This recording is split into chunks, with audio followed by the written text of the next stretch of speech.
बहनों, मातृशक्ति को नमन।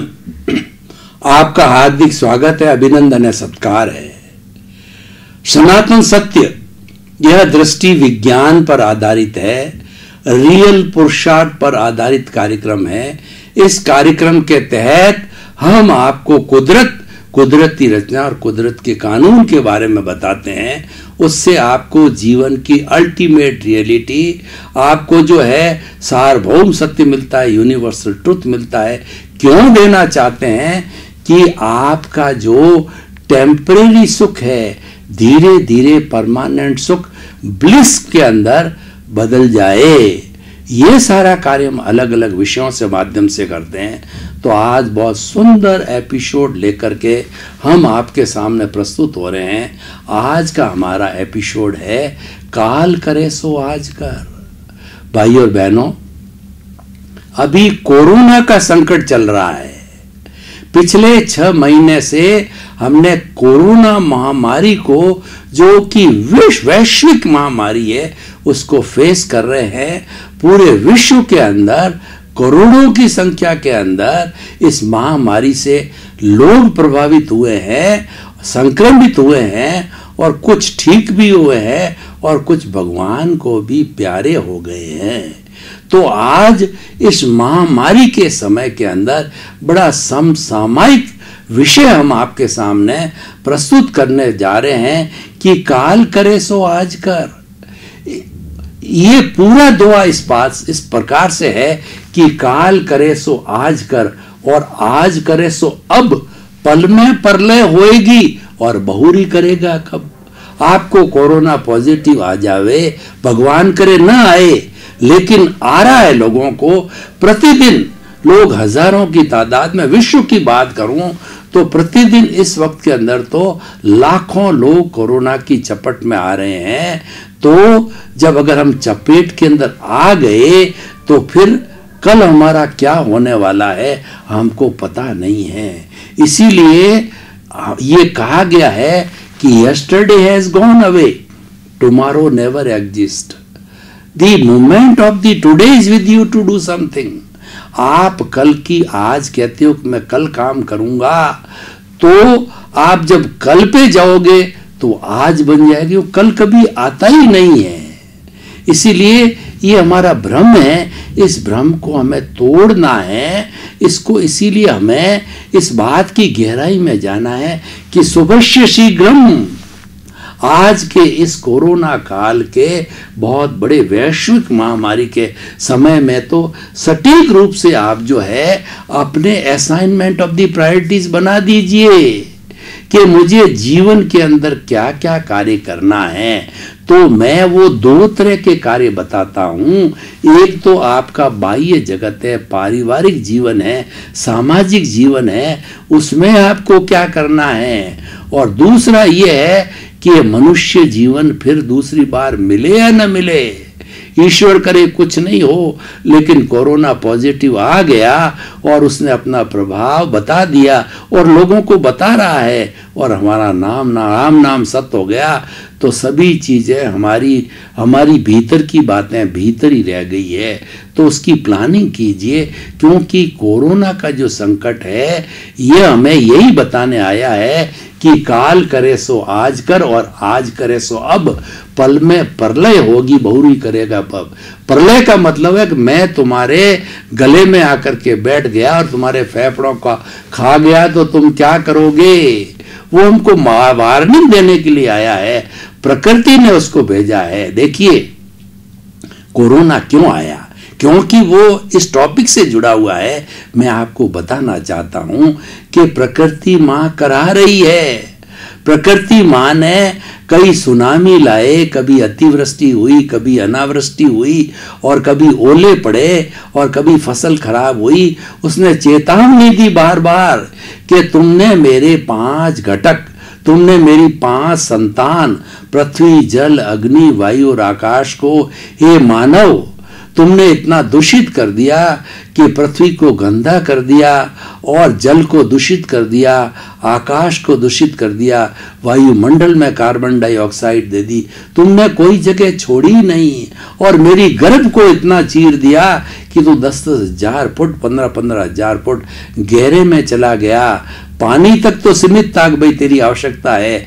फिर तूने आगे खदान खोदी, खोद करके उसमें मार्बल निकाला, फिर तुमने जो है उसमें से सब्सटेंसेस निकाले, उसमें से बहुमूल्य टिटानियम गोल्ड सिल्वर निकाले, फिर आगे गया पेट्रोलियम प्रोडक्ट निकाले, क्योंकि तेरे को सुखी जीवन चाहिए।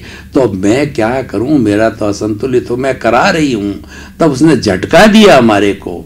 झटका दो तरह से दिया, एक तरफ तो कोरोना को भेजा, तो हमको कोरोना के आते ही सोशल डिस्टेंस के होते लॉकडाउन किया। 3-4 महीने प्रकृति ने हमको घर के बाहर निकलने नहीं दिया। और दूसरी तरफ उसने जो है इंसान को बताया कि देख, गंगा जमुना पे अरबों रुपए खर्च हो रहे थे, आज वो पवित्र नजर आ रही है जैसी पहले थी आज, क्योंकि तू रहता तो प्रदूषित करता।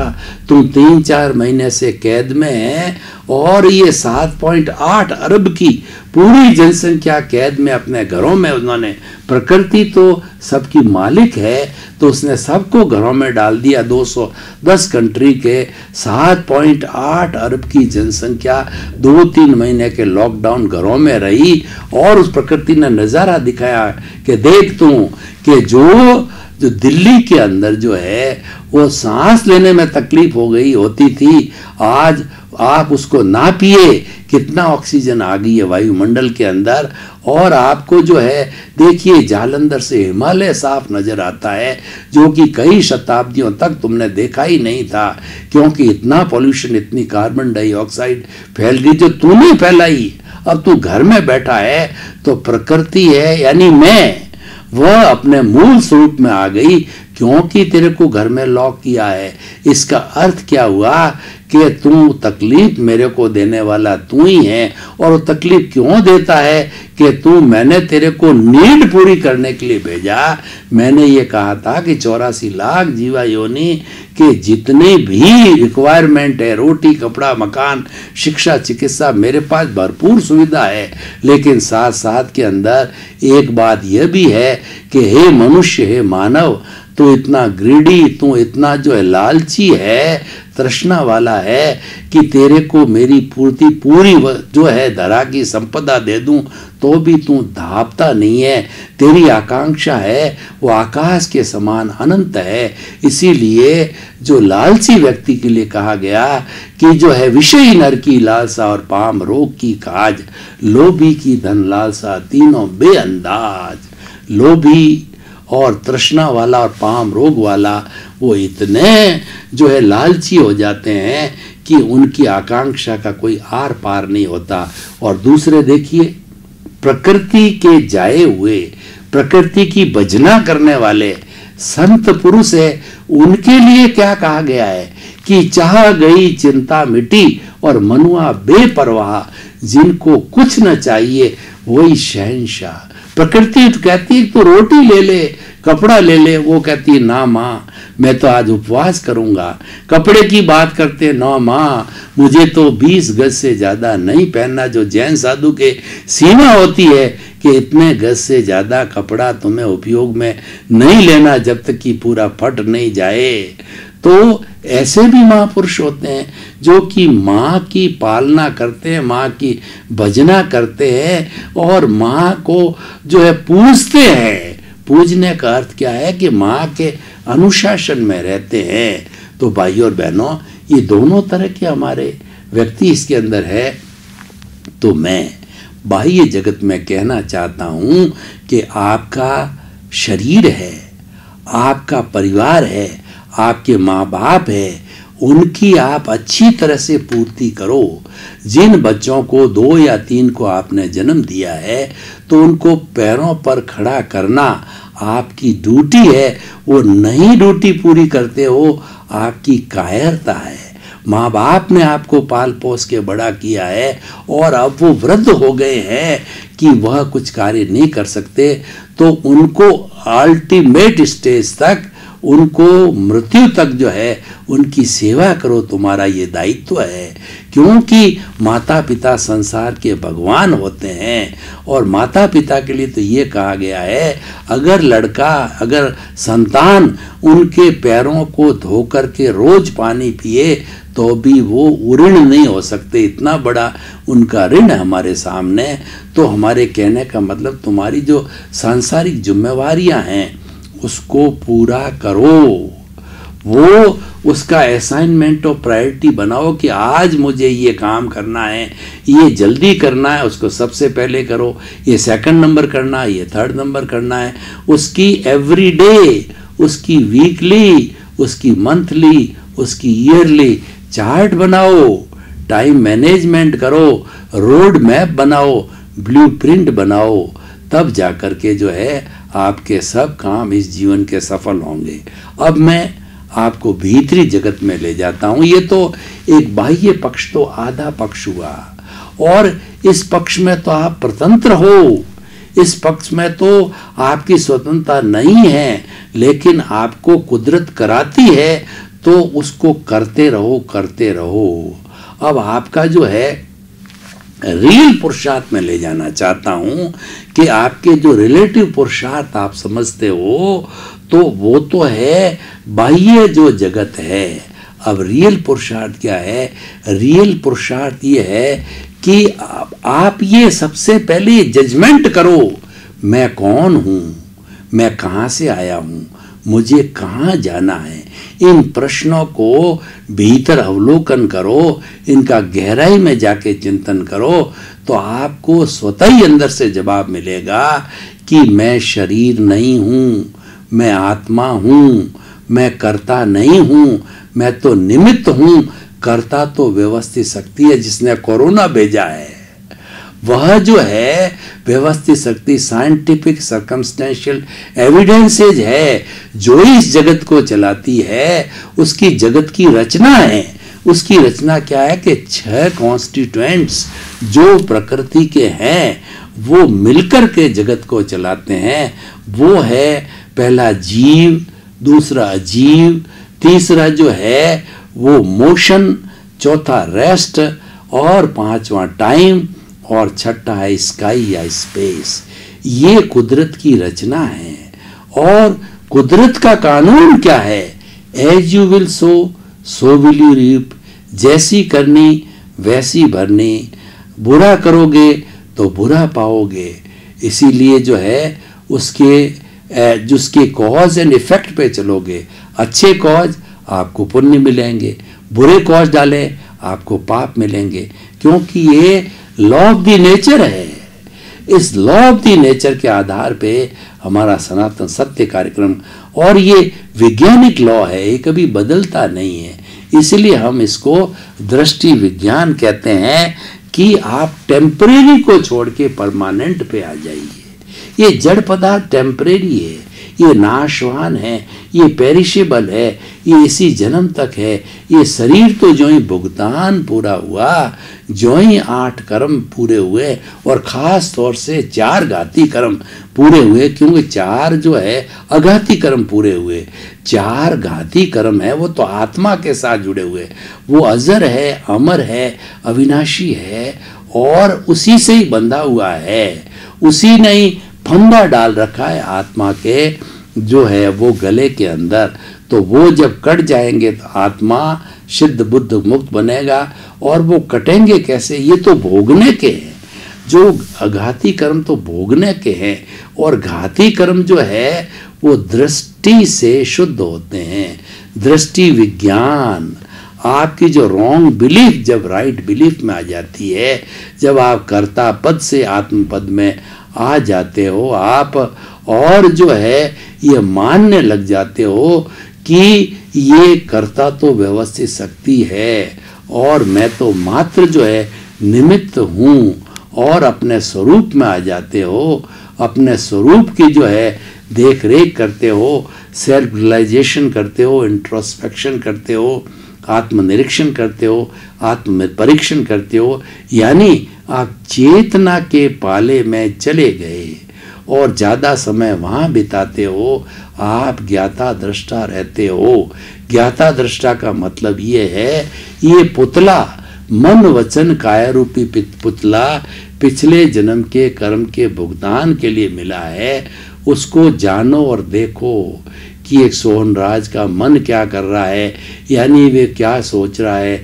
गलत सोच रहा है तो जो है इसकी प्रतिनिधि प्रज्ञा तुरंत इस पुतले को कहेगी तू गलत सोच रहा है, प्रतिक्रमण कर। वो सामायिक आलोचना, प्रतिक्रमण, प्रत्याख्यान के मचार टूल्स के माध्यम से ये प्रज्ञा जो मॉनिटर है, इसकी जो मोक्ष की जो है प्रतिनिधि है, आत्मा की प्रतिनिधि है, आत्मा की जो भाव सत्ता है, वो मॉनिटर करेगी इस अज्ञा के ऊपर और इसको, इस अज्ञा को कहेगी कि तू प्रतिक्रमण कर। तूने किसी को बुरी नजर से क्यों देखा, तूने किसी के प्रति बुरे भाव क्यों किए, तूने राग द्वेष क्यों बढ़ाए, तूने किसी को दुख क्यों दिया, तूने किसी के प्रति ओपिनियन या जो है अभिप्राय क्यों दिया। ये सारा प्रतिक्रमण जो है वह हमारी प्रज्ञा कराएगी, क्योंकि हमने अपनी सीट बदल दी है। ये काम जो है काल करे सो आज कर के लिए करना है कि आप हर क्षण चेतना के पाले में रहो। जब कभी भी आपको ये जड़ का पाला आपको खींचता है, जड़ के पाले को अज्ञा कहते हैं। आपका एक हाथ प्रज्ञा के पास है, चेतना के पाले में है, और दूसरा हाथ अज्ञा के पाले में है। अज्ञा का मतलब हमारा जो उदय और प्रारब्ध भाव है, जो कि चलता रहता है, कॉजल बॉडी के अनुरूप चलता। अगर इसका भी अपना फोर्स है और उसका भी अपना फोर्स है, जब आपको ये खींचने लगे तो आपकी प्रज्ञा जागृत हो जाएगी, वह भी आपको खींचने के लिए लगेगी, वो पावरफुल बन जाएगी, और जब वो पावरफुल बन जाएगी तो अपनी तरफ खींच लेगी। यानी आप इसके साथ तन्मयाकार नहीं होंगे। अज्ञा अपनी ओर खींचता मतलब आप अज्ञा के साथ जुड़ गए, अज्ञा के साथ तन्मयाकार हो गए, आप राग द्वेष के अंदर जुड़ गए, आप कर्ता भाव में जुड़ गए, आप ऑनरशिप, डूअरशिप, ब्लेम और क्लेम के अंदर जुड़ गए। और जब आपको प्रज्ञा ने खींच लिया तो आप सुख के संसार में चले गए कि मैं तो अनंत सुख वाला हूँ, मैं अनंत ज्ञान वाला हूँ, मैं अनंत दर्शन वाला हूँ, मैं अनंत चेतनामय हूँ। उसके असंख्य अनंत गुण हैं, उन गुणों को याद करते रहो। और गुणों को अगर मैं बताऊं तो हरि अनंता, हरि कथा अनंता, कि ये तो एपिसोड क्या, ऐसे सैकड़ों सैकड़ों एपिसोड अगर मैं आपको बताता रहूं तो इसके गुणों का कभी पार नहीं आने वाला है। क्योंकि भगवान के गुण जो है, विराट स्वरूप जो भगवान कृष्ण ने जो है गीता के अंदर अर्जुन को बताया था और दुर्योधन को भी बताया था कि तू मात्र मुझे एक जो है काले कृष्ण के रूप में ही मत मान, मेरा विराट स्वरूप वासुदेव का है, मैं स्वयं ईश्वर हूं, और तो तू मेरे जो है बात को मान कि तू जो है अर्जुन को ये दिया। तो अर्जुन ने वो नतमस्तक हो गया और उस प्रभाव से उसने अकर्ता बन करके, उस पर थोपा गया युद्ध है, उसने लड़ा, उसके कोई कर्मों का बंधन नहीं हुआ। क्रिया बंधन नहीं है, कर्ता भाव बंधन है। आप कर्ता बनते हो कि मैंने किया, मेरा घर, मेरा परिवार, ऑनरशिप रखते हो, मेरी जो फैक्ट्री और मेरा धन, मेरा दौलत। तो ऑनरशिप और डूअरशिप के होते ही आप ब्लेम करने लग जाओगे कि इस व्यक्ति ने मुझे दुख दिया, और आप क्लेम करने लग जाओगे कि मैंने इसका ये काम निकाला, मैंने मेरी संतान को जो है बड़ा किया, लेकिन वो मुझे सुख नहीं देती है, दुख देती है। वो क्लेम करने लग जाओगे। ब्लेम, क्लेम, ऑनरशिप और डूअरशिप के जाल में फंस जाओगे। अज्ञा का जाल है, माया का जाल है, उसके अंदर आप फंस जाओगे। उसको तन्मयाकार बोलते हैं। तो आपका जो है आज करे सो काल करके अंदर आपकी क्या थ्योरी बनी कि बाहरी जगत में तो मैंने बताया कि शुभस्य शीघ्रम, असाइनमेंट ऑफ द प्रायोरिटीज, और भीतरी जगत के अंदर आप तन्मयाकार चेतना के साथ रहो, जड़ के साथ तन्मयाकार मत रहो। जड़ तो मन वचन काया तथा उससे जुड़ी हुई हर अवस्था मात्र कुदरती रचना है, यानी वह कुदरत के अधीन है, आपके अधीन नहीं है। वो कुदरती रचना और कुदरत के कानून के तहत चलती है, जो कुदरती रचना है, और वह उसका बाप भी रचने वाला नहीं है, व्यक्ति नहीं रच सकता उसको, तो कुदरती रच सकती है, और वह नाशवान है, वह जड़ है, वो संयोग वियोग के अधीन है। संयोग आएंगे तो वियोग भी आएंगे, वो तो चली जाएगी, वो तो डिस्चार्ज है। प्रकृति हमेशा डिस्चार्ज होती है, क्योंकि जो पीछे से चार्ज करके आई है, तो एक बार में चार्ज करती है, दूसरी बार में डिस्चार्ज होती है। तो यहाँ जो चार्ज करेगा अगले जन्म में डिस्चार्ज होगी। पूर्व जन्म का चार्ज, इस जन्म का डिस्चार्ज, इस जन्म का चार्ज, अगले जन्म का डिस्चार्ज, ये क्रम चलता रहता है, साइकिल चलती रहती है। तो काल करे सो आज करके अंदर दोनों लक्ष्य बनाओ, भीतर का लक्ष्य और बाहर का लक्ष्य, और उसमें से आपको जो है बाहर के लक्ष्य में आप पराधीन हो, लेकिन फिर भी आपकी संतुष्टि के लिए आपने रिलेटिव पुरुषार्थ किया। जो लोग मन वचन काया से क्रिया करते हैं कि मैं साधु बना, मैंने अठाई की, मैंने इतना त्याग किया, मैंने इतने बड़े प्रवचन दिए, इतने वर्षों से मैं सन्यास का जो है आश्रम के अंदर कर रहा हूँ, ये भी ये कर्ता भाव है, क्योंकि ये मन वचन काया से किया जा रहा है, ये शुभ भाव है, मैं इसको बुरा नहीं मानता हूँ। हर धार्मिक प्रवृत्ति जो है वो शुभ भाव है, और ये भगवान ने कहा है। भगवान ने 3 तरह के भाव बताए हैं, अशुभ भाव, शुभ भाव और शुद्ध भाव। भगवान ने मुक्त होने के लिए भगवान महावीर ने 12.5 वर्ष की जो छद्मस की तपस्या थी, वो शुद्ध भावों में रहे, लेकिन उन्होंने प्रेरणा दोनों दी है। देखिए कि हमारे इस जीवन के अंदर 2 तरह के लोग होते हैं। मान लीजिए हमारे को जोधपुर से बॉम्बे जाना है, एक फ्लाइट का रास्ता होता है, एक ट्रेन का रास्ता होता है। ट्रेन का रास्ता लंबा समय लेता है, फ्लाइट का रास्ता जल्दी पहुंच जाता है। जो लोग समय का उपयोग करना चाहते हैं, बिजनेसमैन या कोई भी हो, समय का उपयोग करने वाला फ्लाइट से जाता है और देखता है कि मेरे पास बहुत समय, धीरे धीरे आराम से जाऊंगा, तो उसके लिए जो है दूसरा रास्ता है शुभ भावों का। और फ्लाइट है जो कि टाइम मैनेजमेंट करने वाले थे, जल्दी पहुंचना चाहते हैं, जिनको जल्दी है वो लक्ष्य अपना शुद्ध भावों का रखो। अपनी सीट को बदल दो, अपनी सीट को फ्लाइट पे ले लो ट्रेन से। तो फ्लाइट का अर्थ ये हुआ आप अकर्ता बन गए, आप शुद्ध आत्मा की सीट के ऊपर बैठ गए और उस संसार में काम करने लग गए। और ये जो आपका भुगतान चल रहा है उसको ज्ञाता दृष्टा भाव से देखते रहे, समभाव से देखते रहे, संवर की साधना करते रहे, 5 आज्ञा का पालन करते रहे, तो आपका जो 5 आज्ञा है वह रियल पुरुषार्थ है। संवर है वो रियल पुरुषार्थ है, संवर साधना है और संभाव उसकी निष्पत्ति है। जो ही आपने संवर की साधना का अर्थ यह हुआ कि मेरे द्वारा किसी को दुख न हो, मैं किसी के प्रति बुरे भाव न रखूं, और मैं जो है किसी के प्रति जो है कोई तरह का जो रिएक्शन नहीं दूं, किसी तरह का किसी के प्रति जो ब्लेम क्लेम नहीं करूं। ऐसे भाव रखने से जो है आप शुद्ध भावों के अंदर चले गए, वो आप रियल पुरुषार्थ में चले गए। दोनों रास्ते हैं, दोनों की मंजिल एक है, एक धीरे धीरे पहुंचता है, एक जल्दी पहुंचता है। काल करे सो आज कर, मतलब अगला जन्म मनुष्य जन्म मिलेगा या न मिलेगा, हमारी वैदिक परंपरा ये कहती है कि 8 भव तक लगातार सुकृत करने से 9वां भव मनुष्य का मिलता है।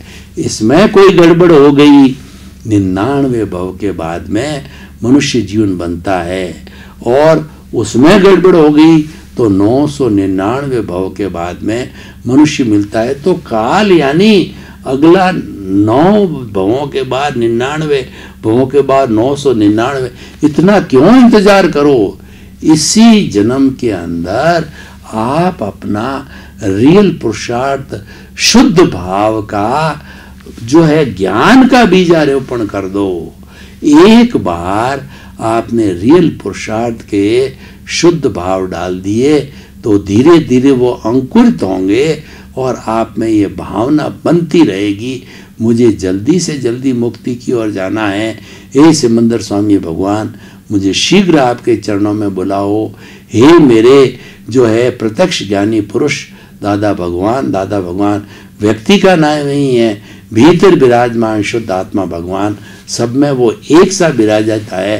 वो हे दादा भगवान, आप जो है उड़न खटोला लेकर के रोज भवी जीवों को सिमंदर स्वामी के चरणों में प्रस्तुत करते हो, तो मुझे भी ले जाओ, मेरी वहाँ सीट आरक्षित करो, वहाँ मैं रह करके जल्दी से जल्दी 4 भव में मेरा सारा जो अर्जन किया हुआ है वो डिस्चार्ज करके बर्फ की सीला की तरह डिस्चार्ज को, उस जो है मेरे अर्जन किए हुए कॉजल बॉडी को समाप्त करके, राग द्वेष को समाप्त करके जल्दी से जल्दी सिद्ध बुद्ध मुक्त बनूं। रियल पुरुषार्थ है कि जल्दी सिद्ध बुद्ध मुक्त बनने का आप लक्ष्य बनाओ, और इस जन्म में ये लक्ष्य बनाओ कि जितनी मेरी सोशल रिस्पॉन्सिबिलिटी है, जो मेरा कर्ज है, चाहे वो देव ऋण है, चाहे पितृ ऋण है, चाहे गुरु ऋण है, चाहे समाज ऋण है, वो जल्दी से जल्दी उतार दो। भाइयों और बहनों, आपका बहुत बहुत धन्यवाद। आप हमारा सनातन सत्य कार्यक्रम देखते रहिए। ये दृष्टि विज्ञान है, ये शुद्ध भावों का विज्ञान है, जिसमें पुण्य का बंध नहीं होता है। इसमें सीधा कनेक्शन आपकी शुद्ध आत्मा परमात्मा परमेश्वर से होता है। ऐसे ज्ञान को प्राप्त कीजिए ताकि आप जल्दी से जल्दी ब्लिस को प्राप्त होए, जल्दी से जल्दी परमानेंट सुख को प्राप्त हो। यही हमारा उद्देश्य है। तो आपके प्रति मंगल भावना शुभ।